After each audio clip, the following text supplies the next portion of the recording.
problem at all. All good. Okay, so just for the record, can you tell me who you are and what you do? I'm Astrid S. Tuminez, president of Utah Valley University. Okay, so I understand that you are resigning. Yes, I announced today that I will be stepping down effective on May 1st, 2026. I will have been president at that point for nearly 8 years, actually 7 years, 8 months. And it's been an amazing, very full experience, very wonderful experience at the helm of UVU. What precipitated this decision? I have actually been thinking about this for a while. You know, most university presidents today serve for an average of 5 years. I'm the longest serving president in the Utah system of higher education.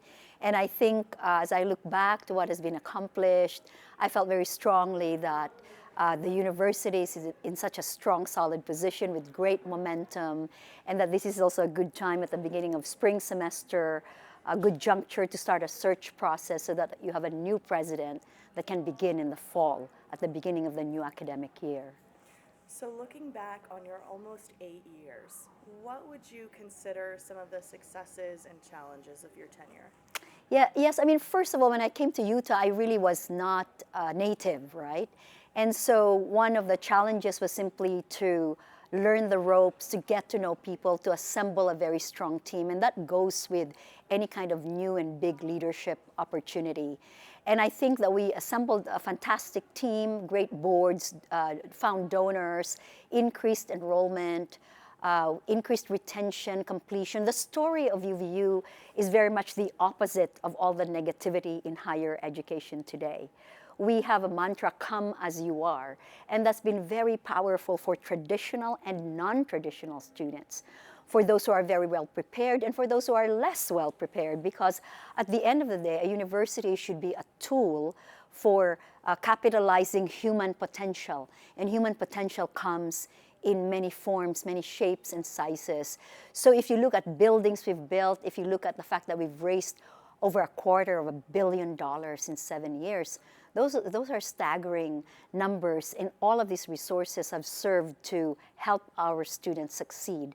The challenges are what they are. It's a very challenging time in higher education, but I always like personally and for my team to think about the resources we actually do have. You know, I grew up with nothing, and so when I come to places like this, all I see is opportunity and resources. And sometimes that may not be so apparent to people, but we have tried to create that ethos here of accountability and really using what we have effectively and maximally. Now, a few months ago, there was a very challenging situation, very awful situation that happened on campus. Yes. The assassination of Charlie. Yes. Under your leadership. What would you say about that time? I would say that September 10 was a massive tragedy for us, and more so for the Kirk family. But I would also say that it really led us to who we are, to actually nothing fake, but everything real and coming from the heart. And the question was, you know, how to heal after such a traumatic event, how to reach out to one another, how to find our better selves. Because at the end of the day, when you have an event like that, an assassination on your campus, emotions are high, political opinions are high, they're all over the place.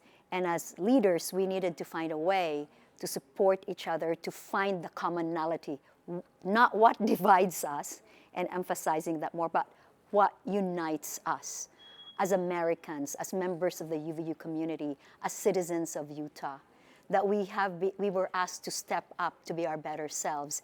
And I think you see that here in what happened on campus. And today, in a national survey done by the Foundation for Individual Rights and Expression, FIRE, our students are #1 in the country for tolerance.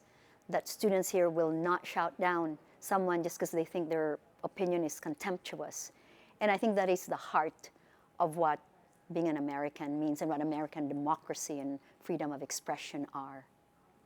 My last question for you, for whoever succeeds you Yes. and has to step into your role next, what do you think the future of UVU looks like beyond you?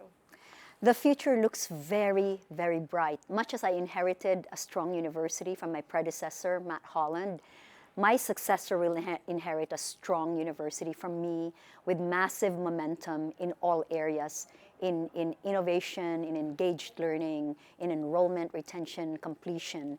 And I would say to my successor, you know, that is a massive opportunity and a blessing in the 21st century to run an institution that is not prejudicial about human potential. And I would also say to my successor, dancing and pom-poms can be very good. Thank you very much. Thank That's all you. I know. Okay.